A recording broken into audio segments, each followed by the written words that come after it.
ఈరోజు అందరూ ప్రచారంలో చేరువచ్చారు.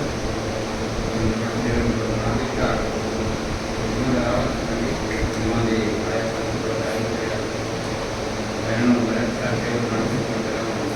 ప్రార్థన చేస్తాము. సమయంలో మనం ఆరాధన కూడుకున్నాం కనుక ఆరాధన సహాయకరంగా యెషయా గ్రంథము 42వ అధ్యాయం యెషయా గ్రంథము 42వ అధ్యాయము 13వ వచనం.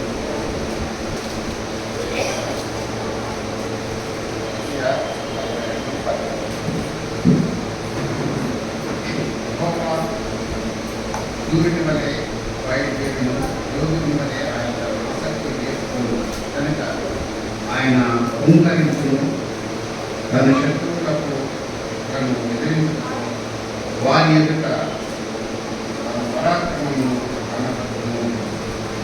అలాగే మరొక మాట అనుకుంటారా, కీర్తన గ్రంథం 20వ అధ్యాయం 2వ వచనంలో కీర్తన గ్రంథము 80వ అధ్యాయం 2వ వచనం. కీర్తన గ్రంథము 80వ అధ్యాయము 2వ వచనం.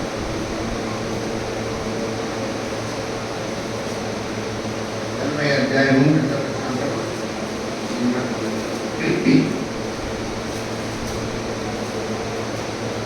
ఎఫ్రాయిము బెన్యామీను మనిషి అను వారి ఎదుట నీ పరాక్రమము నెలకొంటే మమ్మల్ని రక్షింపరము.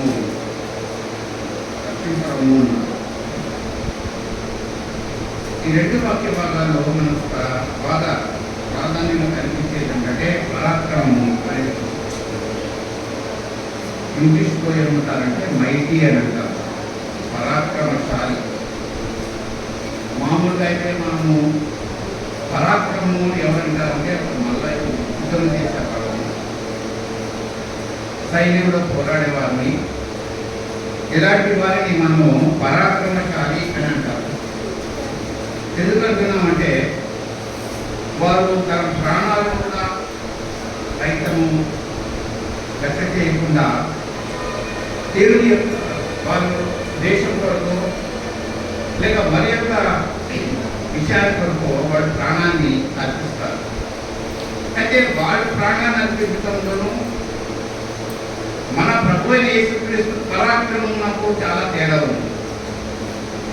మానవులు పాపంతో నిండిన వారు సరే పాపంతోనే ఉన్నారు, క్షమాపణ ఉంటే మంచిదే, కానీ వాళ్ళ రక్తము కళంకితమైనది, వారి రక్తము మలినమైనది, పాపాన్ని క్షమించేది కాదు. వారు దైవ స్వరూప దైవమునకు కుమారుడు, దైవ కుమారుని దేవుని కుమారుగా ఆయన అతిథేయ కుమారుగా కాదు, కానీ ఆయన బిడ్డలుగా కనికరించబడ్డారు. జనతైక కుమారుడు యేసు ప్రభు. కనుక ఈ సమయంలో మనం జ్ఞాపకం చేసుకున్నదంటే మన ప్రభువైన యేసుక్రీస్తు వారు పరాక్రమశాలి.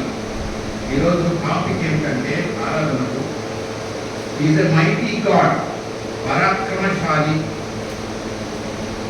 పరాక్రమని చూపడంలో కొంతమంది ఇంకొక రకంగా నెగిటివ్గా పరాక్రమం చూపిస్తుంటారు, నెగిటివ్గా పరాక్రమం చూపిస్తుంటారు. ఏదో లోక సంబంధంగా పరాక్రమం చూపిస్తున్నారని, కానీ ఆయన చూపిన పరాక్రమము ఆ శిలువలో చూపించాడు. ఆ పరాక్రమం శిలువలో పరాక్రమం చూపించడం అనేది అంతకంటే శ్రేష్టమైనది, ఉన్నతమైనది మరొకటి లేదు. చూడండి, ఆయన మనం గమనిస్తే ఎక్కడున్నాడు ఆయన?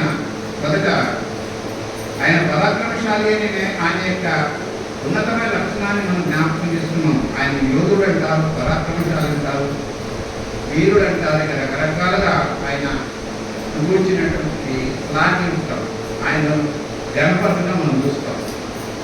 అయితే ఈ యొక్క సమయంలో మనము ఈరోజు ఆరాధనకు వాడుకుంటున్న మాట ఏంటంటే పరాక్రమశాలి, మైటీ గాడ్. ఆయన ఆకాశం సృష్టించినాడు. ఆయన సృష్టికర్త. ఆయనకు ఏది కూడా అసాధ్యం కాదు. ఆయన తన ఊపిరి చేత ఈ నదులను కూడా చెందింపజేస్తారు. లేకపోతే ఆయన మాటల చేత, ఆయన విస్తారమైనటువంటి స్వరం చేత లేడు ఈనుతాయని, లెబనాను వృక్షములు నెట్టెలుగా తీరుతాయని కొన్ని సందర్భాల్లో అనుకుంటున్నాం. ఈ సో మైటీ, అంత గొప్ప దేవుడు అన్నమాట. ఆకాశము సింహాసనం, భూమి నా పాదపీఠం అన్నమాట. మరి అలాగైతే అంత దేవుడు, అంత గొప్ప దేవుడు, పరాక్రమవంతుడు, ఆయన సైన్యములకు అధిపతి యెహోవా అని కూడా మనము ఆయన ఆలోచించేటప్పుడు కూడా చెప్పుకుంటున్నాం. వేవేల సైన్యాలు, కోటాను కోట్ల దేవదూతలు, ఆయన సైన్యానికి ఆయన అధిపతి. ఆయన అడ్డగించే వారు ఎవరు లేరు. ఆయన మహాశూరుడు, యుద్ధశాలి. ఆయన గురించి మరొక మాట అంటే ఆయన చాలా రోషం కలిగినవాడు, ఆయన రౌద్రం కలిగినవాడు. ఎన్నో ఉన్నాయి. ఇంగ్లీష్లో దాన్ని ఏమంటారంటే గుణలక్షణాలను యాట్రిబ్యూట్స్ అంటారు. కనుక పరాక్రమశాలి అయినటువంటి మన దేవుడు పరలోకంలో ఎల్లప్పుడూ నిత్యము గాన ప్రతిగానం చేత పరిశుద్ధుడు పరిశుద్ధుడు పరిశుద్ధుడు అని కొనియాడబడుతున్నటువంటి దేవాది దేవుడు, వేర్పులలో ఆయన సమమెవరు లేనటువంటి దేవుడు, పరాక్రమము ఆయన పరలోకం నుండే కాకుండా భూమి మీద కూడా ఆయన ఒక నరరూపధారిగా వచ్చినప్పుడు తన పరాక్రమాన్ని ఆయన ప్రదర్శించాడు. ఎలా ప్రదర్శించాడు?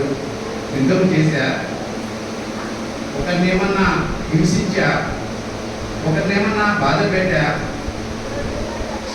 ఏ దేశంనైనా ఎవరినైనా మరి వారిని ఏదైనా కూడా కించపరిచా, అట్లా కాదు ఆయన పరాక్రమం చూపించాడు. ధీరుడుగా, ఆయన రిక్తుడుగా ఆ శిలువలో ఆ సైతాన్ని జయించడానికి తన పరాక్రమం చూపించాడు.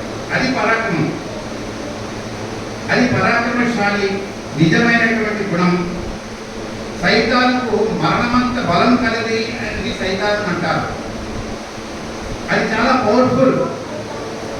ఏషియా గ్రంథంలో 25వ అధ్యాయంలో మనం చూస్తే దాని యొక్క పవర్ గురించి రాయబడింది. అది మొట్టమొదట దేవదూతలు ఉన్నప్పుడు, చెరువుతున్నప్పుడు అది మనంలో ఆర్చి ఇచ్చాడు అన్నమాట. అంటే ఒక ప్రధానమైన దూత. మిఖాయేలు ఉంది, గాబ్రియల్ ఉంది, లూసిఫర్ కూడా. ఇది లూసిఫర్ అంటారు సైతాను. అది ఏం చేస్తుందంటే దేవదూతలైన ఆ స్తుతించడానికి అది లీడర్ అన్నమాట, వర్షిప్ లీడర్. అది ఒకానొక రోజున ఏమనుకుంటుందంటే పరలోకంలో అది పాపం చేయనంత వరకు, దానిలో గర్వం కనబడినంత వరకు అది దేవునికి ఎంతో విధేయతగా ఉంది. ఇట్లా కొన్ని వేల సంవత్సరాలు, కోట్ల సంవత్సరాలు జరిగినాయేమో పరలోకంలో. కానీ ఒకానొక సందర్భంలో దానిలో గర్వమని కనిపించింది. ఏమనుకుంటుందంటే ఎల్లప్పుడూ మనమంతా కూడా కొద్ది వాళ్ళని అప్పటికే సపోర్ట్ తీసుకోలేదు. కొంతమంది దేవదూతలు తను సపోర్ట్ తీసుకొని ఎల్లప్పుడూ మనం దేవుని పరిశుద్ధుడు పరిశుద్ధుడు పరిశుద్ధుడు అని కొనియాడుతూనే ఉండాలా?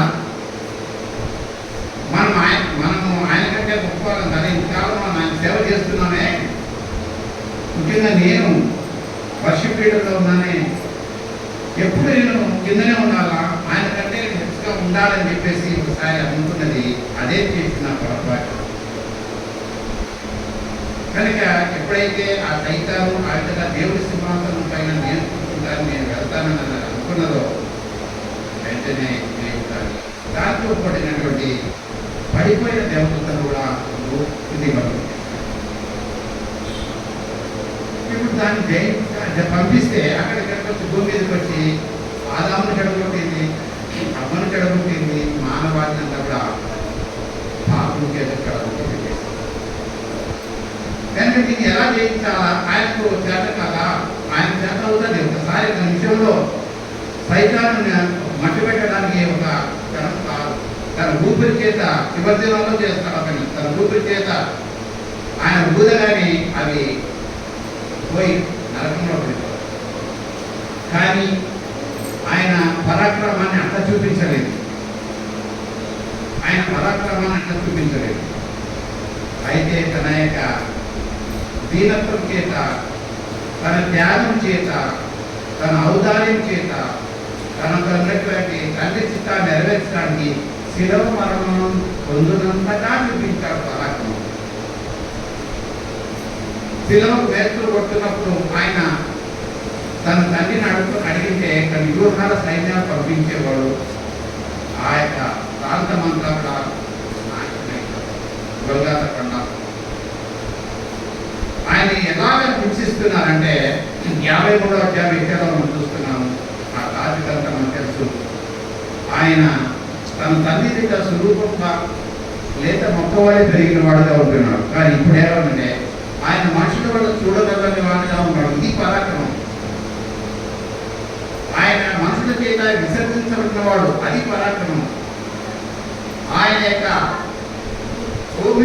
ముది మీద లేదా ఆయన ముఖం మీద ఉమ్మి వేసినారు, అది పరాక్రమం సహించటం. ఆయన పిడిగుతులు కొట్టారు, వాడ వీడ అని ఆయన అవమానించారు. ఆయన వీపును కొరడాలతో కొడితే నాగడి చాలా వలె కొరడా కొడితే దున్నబడినట్టే భూమి ఎంత దున్నబడుతున్నట్ట దున్నబడి. ఆయన బట్టలు తీసివేశారు, వస్త్రహీనుడుగా చేశారు. మరి వేరే వాడు ఎవరనుకుంటున్నారంటే కొంతమంది ఆయనకు చేతగా కట్టున్నారు చూస్తున్నారు. ఆయన అక్కడ పరాక్రమం చూపించినాడు. He showed his mighty on the cross.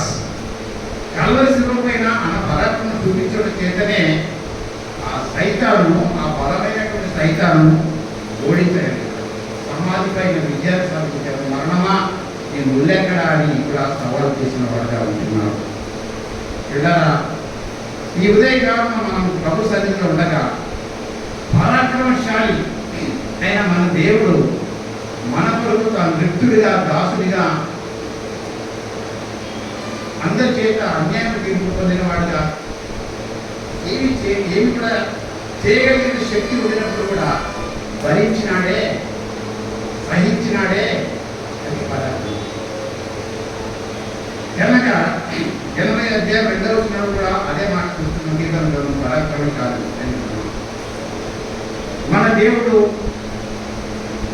ఆయనకు ఉన్నటువంటి ఆ యొక్క ఉద్దేశం మానవుడు పాపం నుండి రక్షించాలంటే, మానవుడు విమోచన చేయాలంటే తనకున్నటువంటి శక్తి ద్వారా, తన మాట ద్వారా ఆయన ఆ సైతాలను జయించటం కాదు, కానీ తన మరణం ద్వారా, మరణం బలంగా వారిని మరణం చేయడమే జయించి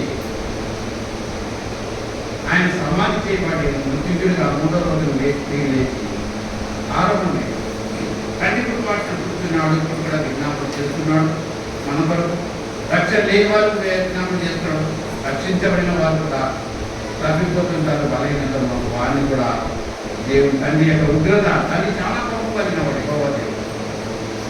రాళ్ళైనా ఉందరైనా వాళ్ళు రక్షించబడతారు. ఇంకా టైంనైనా ఇది కృపాకాలం కదా, ఇంకా కొన్ని టైం ఇస్తాము అంటున్నాడు.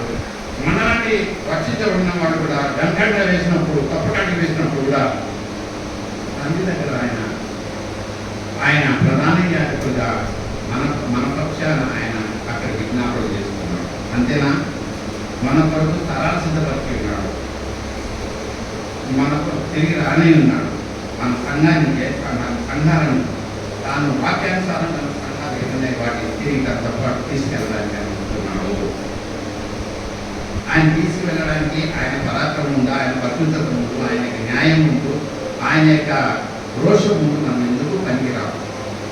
అయితే ఆయన మానవులను ప్రేమించినాడు. మన పోలికలకు మనం మరణం చేయదు కాదని అన్నాడు. కీర్తనల ద్వారా మాట్లాడిన దేవుడు మాట్లాడుతుంది వాక్యం ద్వారా. నేను పరాక్రమశాలిని, నేను మీ కొరకు నా ప్రాణాన్ని, నా రక్తాన్ని, నా దేహాన్ని బలిచేస్తాను. గొర్రె బొచ్చు కత్తిరించమని ఎదుట గొర్రె ఎలా మౌనంగా ఉంటుందో అలా నేను ఉన్నాను. అక్కడ నా పరాక్రమం ఆ యొక్క మౌనం ద్వారా, ఆ సహించేటువంటి గుణం ద్వారా, అక్కడ చూపిన కలువై అదాప ప్రేమ ద్వారా ఆయన పరాక్రమం చూపించాడు. నేను ఏ మాట మాట్లాడదామని చెప్పేసి గత 2 రోజుల నుంచి ఆలోచన చేసినప్పుడు ఈ మాట నాకు చూపించింది. ఆయన శూరుడు, శక్తిమంతుడు. ఆయన ఆయన ముందు ఏ ఇక్కడ ఆకాశాలు కూడా నిలబడ పారిపోతాయంట. ప్రకటన గ్రంథం చూస్తే ఆకాశాన్ని ఒక శాపం చుట్టినట్టు చుట్టుతాడంట ఆయన. అటువంటి గొప్ప దేవుడు ఈనాడు అయిపోయినాడు. మానవుడి రక్త మాంసంలో పాలిభావిస్తాడు. మనల్ని పాపం ఏదో ఎప్పుడు కూడా ఆ మాట చూపిస్తారు. రక్తం చిందిస్తే పాప క్షమాపణ లేదని చెప్పేసి ఆ మాట ఉన్నదే. ఆ మాటను దేవికాడంలో చెప్పిన ధర్మశాస్త్రం కూడా ప్రకారం కూడా అక్కడైతే ప్రధాన యాజకుడు సంవత్సరానికి ఒకసారి తమ కొరకు ఇశ్రాయేల్ సమాజం కొరకు ఆయన అక్కడ బరులు అర్పించేవాడు. కానీ మన ప్రభువు సర్వమానవుల పాపంగా పరిహారం ఆయన ఈ లోకానికి వచ్చాడు. అక్కడ బలి ఇచ్చింది జంతువులు ఇచ్చిన కోడలు కానీ గొర్రె పిల్లలు కానీ అలాంటి వాటి. కానీ దాని శరీరాన్ని ఆయన తన శరీరంలో ఒక రక్త పుట్టు కూడా లేకుండా కాల్పడుతూ కనుక మనం పరాక్రమశాలి అనేటువంటి గుణాన్ని పరలోకంలో మనం నేర్చుకోవడమే కాకుండా భూలోకంలో కూడా ఆ గుణాన్ని ఆయన కొనసాగించి విజయం సాధించిన విజయ వీరుడుగా మనం ఈరోజు మనం ఆరాధించవలసిన వాళ్ళు. ఆయన విక్టరీ క్రౌన్ అంటే ఆయన ఆ యొక్క విజయ కిరీటాన్ని ధరించుకున్నవాడిగా మనం ఈరోజు చూసి ఆయన ఆరాధించాలనుకున్నారు. చివరిగా మనం యెషయా గ్రంథం 53లో ఉన్న మాట చదువుకుంటే శిలోకం మనకు కనబడుతుంది. ఆ మాట చూసుకుంటే మనం 53వ అధ్యాయం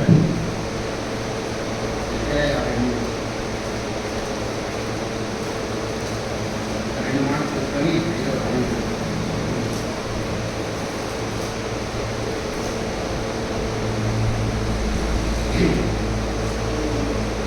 యెహోవా బావు ఎవరికి తెలియపరచబడెను.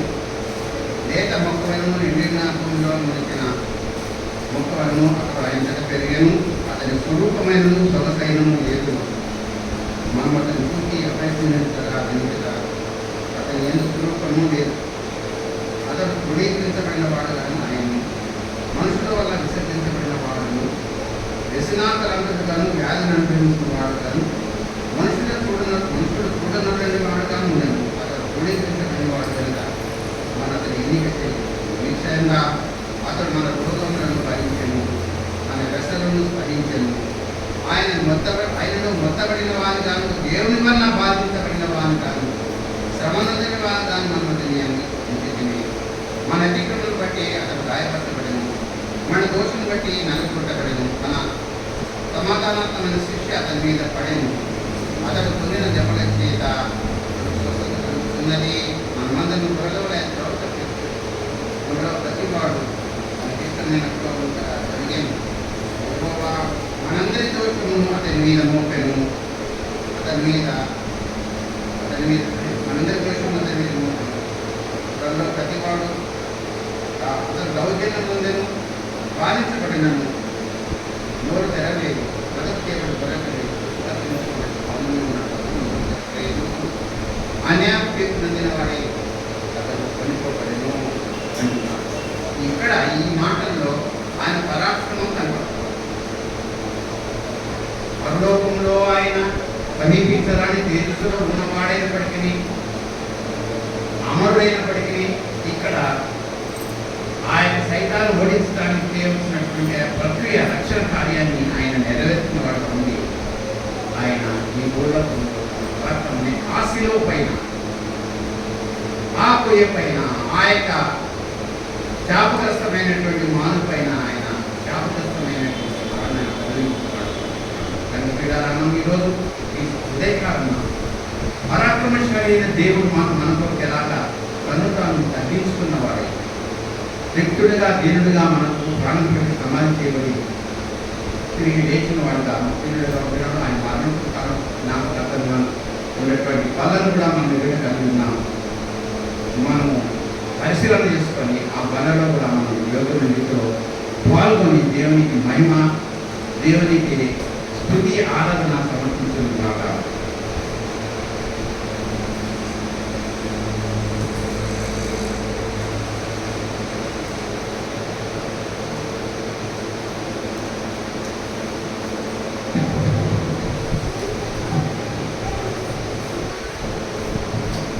చూపించారు.